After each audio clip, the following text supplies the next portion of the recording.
അദ്ദേഹത്തിൻ്റെ പ്രസ്ഥാനത്തിനെതിരെ അദ്ദേഹം ഒരു വാക്ക് ഉച്ചരിക്കണമെന്നാകും പത്രക്കാരൊക്കെ ആഗ്രഹിക്കുന്നത്. അദ്ദേഹത്തെ അങ്ങനെ പറയിപ്പിക്കാൻ വേണ്ടി അവരിങ്ങനെ കുത്തി നോവിക്കുന്നുമുണ്ട്. കൊണ്ടോ ഒരു നോക്കുകൊണ്ടോ ഞാൻ എൻ്റെ പ്രസ്ഥാനത്തെ വേദനിപ്പിക്കുകയില്ല എന്ന്.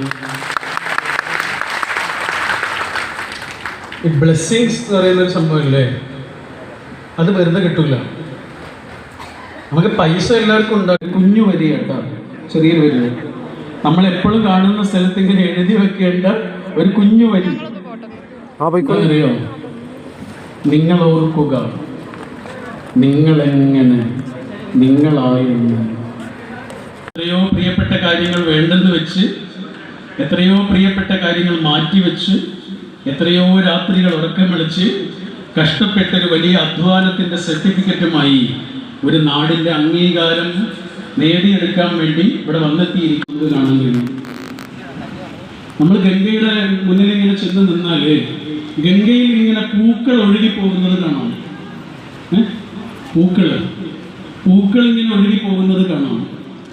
പിന്നെയോ പാതി വരുന്ന ആ നദിയുടെ പേരും മാറും, ഭാവം മാറി, രൂപം മാറി, ഒക്കെ മാറി. നിങ്ങൾ കേട്ടിട്ടുണ്ടോ? അത് കേട്ടിട്ടുണ്ടോ? അതേതാ സംസ്ഥാനം എന്നറിയോ? ബംഗാൾ. പരന്നൊഴുകിയിരുന്ന ഒരു നദി ഒരു സ്ഥലത്ത് എത്തുമ്പോൾ അവിടെ ഒരു സ്ക്വയർ ഉണ്ട്, ഒരു കറുത്ത സ്ക്വയർ, കഅബ എന്നാണ് വിളിക്കുക. ആ കഅബയുടെ ചുറ്റും 24 മണിക്കൂറും ആളുകൾ ഇങ്ങനെ കറങ്ങിക്കൊണ്ടിരിക്കുന്നുണ്ട്. എത്ര ആളുകളാണെന്നറിയോ? 10,000 ആളുകൾ. നമ്മൾ 2013 അത്രയധികം ആളുകൾ ഇങ്ങനെ പ്രദക്ഷിണം ചെയ്യാം. നമ്മുടെ ക്ഷേത്ര പ്രദക്ഷിണം തന്നെ അതേപോലെ തന്നെ. ഹജ്ജ് കേട്ടിട്ടില്ലേ? ഹജ്ജ് ചെയ്യുമ്പോൾ വസ്ത്രം ധരിക്കുന്നത് പൂണൂല് ധരിക്കുന്ന അതേപോലെയാണ്. പൂണൂല് ധരിക്കുന്ന അതേ രീതിയിലാണ് ഹജ്ജിന്റെ വസ്ത്രം. അറിയോ? അവരുടെ നടുവിൽ ആ സാധനം ഉണ്ടായതുകൊണ്ടാണ്. അങ്ങനെ ഒരു ലക്ഷ്യം അവരുടെ നടുവിലില്ല എന്ന് വിചാരിക്കുക.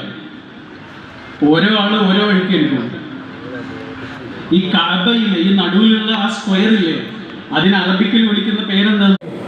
എന്താ? ഓന് കിടക്കണ ആ കട്ടിലില്ലേ, അതിനടുത്തൊരു ചുമരില്ലേ, ആ ചുമരിൻ്റെ പുറത്ത് ഞാനുണ്ട് എന്ന് പറയുന്നു.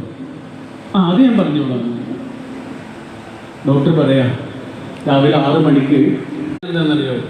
അച്ഛനും അമ്മയും ദിവസം വരുമാനവും ചെലവും ഒക്കെ എഴുതി വെക്കുന്ന ഒരു ചെറിയ പുസ്തകമുണ്ട് ഞങ്ങളുടെ വീട്ടിൽ. ആ പുസ്തകം അച്ഛൻ്റെയും അമ്മയുടെയും കണക്ക് പുസ്തകം, ജീവിതത്തിൽ ഏറ്റവും സ്വാധീനിച്ച പുസ്തകം.